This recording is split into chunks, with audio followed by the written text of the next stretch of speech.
And we are back with the fourth world of Ironsword, the world of Earth. This is the point in the game where it stops giving you the double deuce. Instead it takes a conveyor belt, glues about 3 dozen mannequin hands to it, all giving you the deuce, and turns it on high speed for the rest of the way. The first thing you'll notice is that enemies now shoot homing bolts instead of the regular static stuff, so it doesn't matter where you're standing or how far away they are, you're safe no matter where you are in the level. Enemy placement has now been optimally designed to make you go completely insane and want to drive your own car off a cliff. Down here's the last of the golden items, the golden tankard. Getting it is pretty easy, just stand on this ledge until it levitates out of the ground, just grab it. The final part of added difficulty for this level are the pixel-perfect jumps. For example, this jump right here. You have to have the momentum when you're bouncing off that second ledge, otherwise you're just going to hit the slope and slide back down, and it takes you a good minute to get back up to that position. And when I say pixel-perfect, I really mean that. There's no other way to accomplish some of the jumps in this level.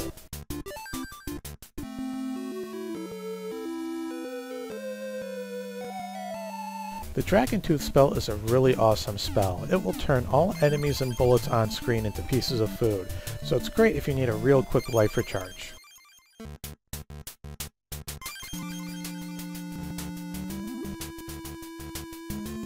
The one thing to make note of with Dragon's Tooth is that the food will only hang around for a couple of seconds, then it'll disappear. Those bats are colossal assholes, almost as much as the floating mouths from the world of water. They're the enemies that'll just home in on your location, accelerate, and take off large chunks of your life in a single bite. Behind this one up is one more secret room, and by the bouncing kamungas that are in here, this is the location of the last Cinderin item. This one is especially hard because it's a vertical level, and some of the kamungas hang out very close to the edges. Of course, what would Ironsword be without a secret room inside a secret room? The trick to getting past this kamunga without getting hit is to let him drop down, and then hop up and stand on the edge so he can drop down again. You can trigger the next one to get by without a hit. The jump to get up to the ring is pixel perfect, so you need to trigger the one closest to the ledge before you jump up and make the attempt. Otherwise you're just going to wind up jumping into the kamunga and losing about half your life in the process.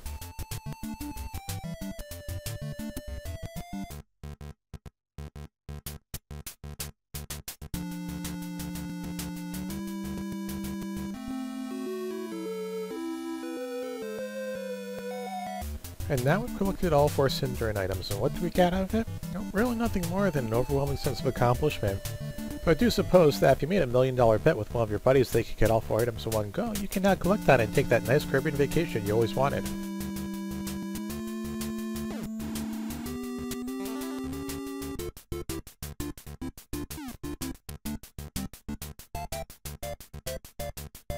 And up here we're going to find one more secret room. There's still a couple of these rooms scattered about the place, and you'll see why we're hoarding all the cash in just a few minutes.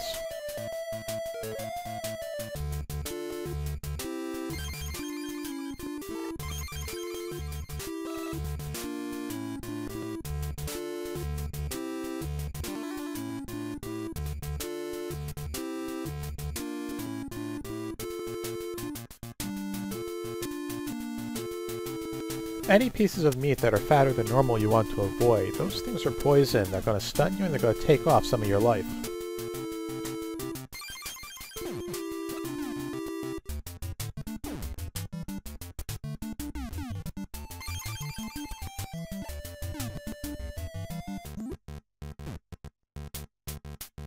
This is as good of a place as any to spam Dragon's Tooth as long as you have the uses of it.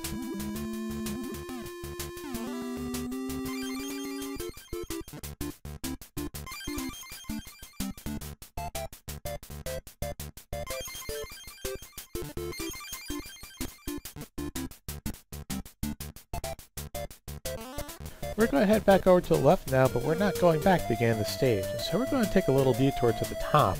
There's something up there that we need to hit. That should give us about all the magic we need to take down the Earth Elemental. Just like the fire stage, magic bubbles are in sparse supply throughout this stage. This shop has a very important item that we need to buy, which are extra lives.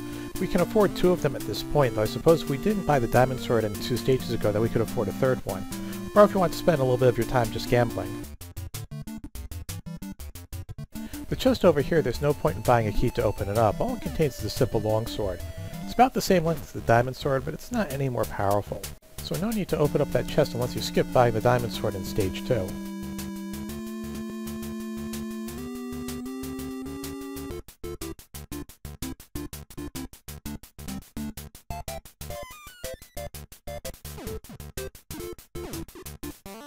I'm not sure why they put these skull spiders into the game, because they pose absolutely no threat.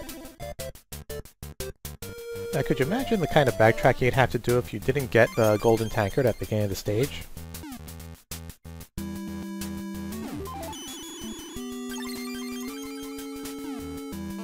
Now, in here, we do actually need to buy a couple of keys, as well as the new helmet. We're running a little bit short on cash, so let's try the bonus game out. The game is really simple. You bid 100 coins and you pick a cup, and if the skull falls in the cup, you get 490. Of course, it's completely randomized, so it's a complete and utter crapshoot, but if you need to make money really quickly, this is a great way of going about it. I'll see you back here once we hit our money goal. The one stupid thing about the shops is that once you select play or buy something, you have to leave and come back in before it'll let you do anything else. The diamond helmet's supposed to be the best helmet in the game. I think the thing on top is supposed to be a spike, but it really just makes you look a lot more like a Christmas ornament. There are a lot of chests in this part of the level, but there's no point in buying a lot of keys to open them all up. Most of them only contain treasure, and in a best case scenario, you're going to break even on the keys.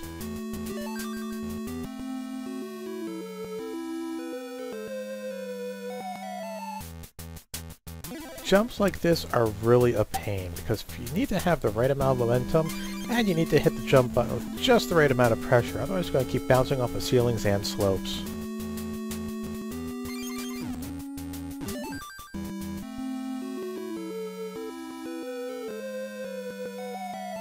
And now we have everything we need to take on the last part of this stage.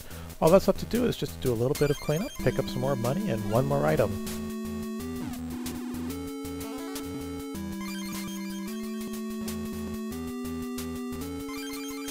There's still one more shop left in the game that we can go to, so it's a good thing the game keeps throwing a lot of money our way. This way we don't have to spend any more time trying to play the Skull Cup game.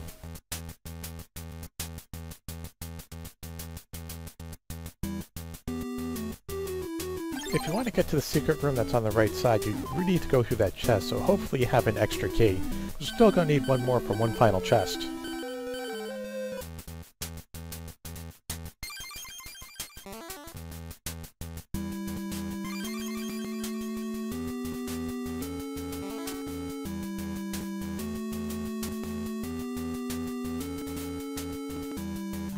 And one last use of familiar to try to make sure we don't lose any more health than necessary getting down to the Earth Elemental.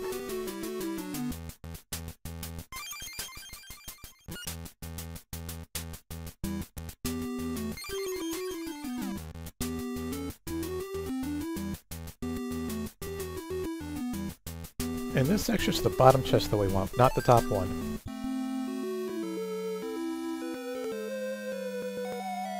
And now that we have a real shield, now we look like a proper knight.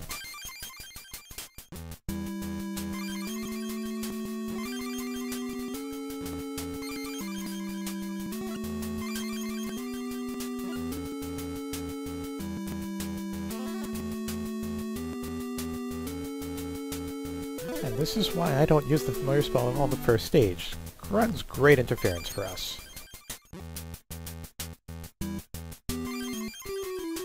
This door here takes us to the Earth Elemental. To get this fight started, you have to run all the way up to him until he opens up his mouth.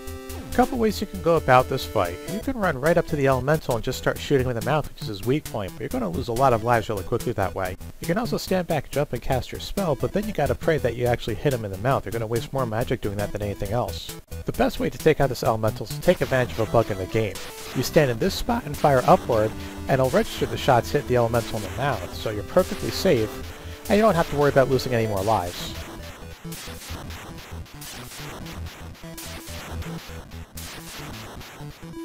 And that's it for the Earth stage. Join me next time as we wrap up the final level in Ironsword, Wizards and Warriors 2. We're going to take on the evil wizard Malik and see if I'm really half as good as I claim to be at this game.